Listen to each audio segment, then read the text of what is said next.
Marxist communist கட்சி தலைவர் இப்ப இருக்கிற தலைவர் சண்முகம் எங்க அலுவலகங்கள்ல, அதாவது அவங்க கட்சி அலுவலகங்கள்ல காதல் திருமணம் பண்ணிக்கிறவங்க பண்ணிக்கலாம் அப்படிங்கிற மாதிரி ஒரு அறிவிப்பை வெளியிட்டிருக்காங்க.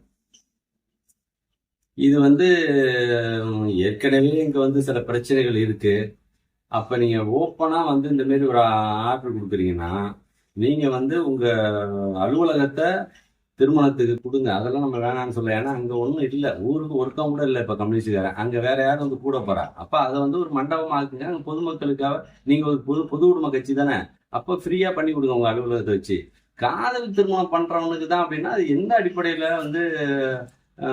சமூகம் இந்த அளவுக்கு ஒரு கட்சியோட தலைவர் எவனுமே பேச மாட்டான், படிக்காதவன் கூட பேச மாட்டான்.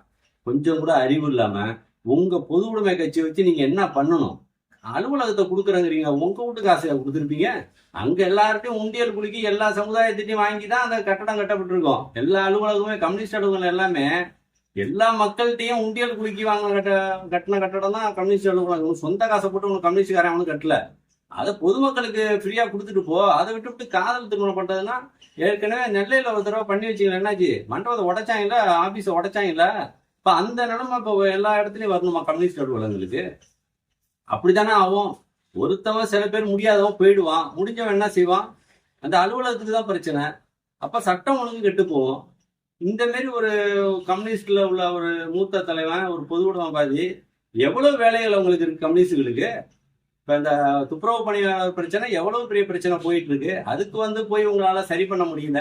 இந்த சாம்சங் தொழிலாளர் பிரச்சனை போய் உங்களால சரி பண்ண முடியல. எங்கெங்க அவங்க மக்கள் பாதிக்கப்படுறான்னா அதை போய் பார்க்க உங்களுக்கு யோக்கியதை கிடையாது. ஏதோ புரோக்கர் வேலை செய்யற மாதிரி உங்களுக்கு என்ன, உங்களுக்கு காசு வேணும், அந்த மண்டபத்தை வச்சானா அவங்கள்ட்ட காசை வாங்கிட்டு அந்த கல்யாணத்தை பண்ணி கொடுக்குறது தானே அந்த வேலை செய்றீங்க. உங்களுக்கு இன்னும் அந்த உண்டியல் கொடுத்ததை விட்டுட்டு இந்த மாதிரி வேற மாதிரி மெத்தட்ல நீங்க காசு வசூல் பண்றீங்க. இது எவ்வளவு ஒரு கீழ்த்தரமான செயல். இது எவ்வளவு பெரிய சட்டம் ஒழுங்கு பிரச்சனை கொண்டு வரும். இதை கண்டிச்சு இந்த மாதிரி ஒரு நபர் பேசியிருக்காங்கன்னா அவன் கண்டிச்சு ஒரு அரசியல் தலைவர் கூட குரல் கொடுக்கலங்கிறது வேதனை. அப்ப எல்லாருமே ஒரே மாதிரி தான் இருக்கீங்களா?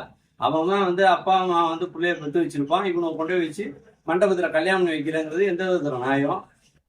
இது கம்யூனிஸ்ட் கட்சி சமூகத்தை வன்மையா நான் கண்டிக்கிறேன். வன்மையா முக்குலத்து புலிகள் சார்பாக வன்மையா கண்டிக்கிறோம்.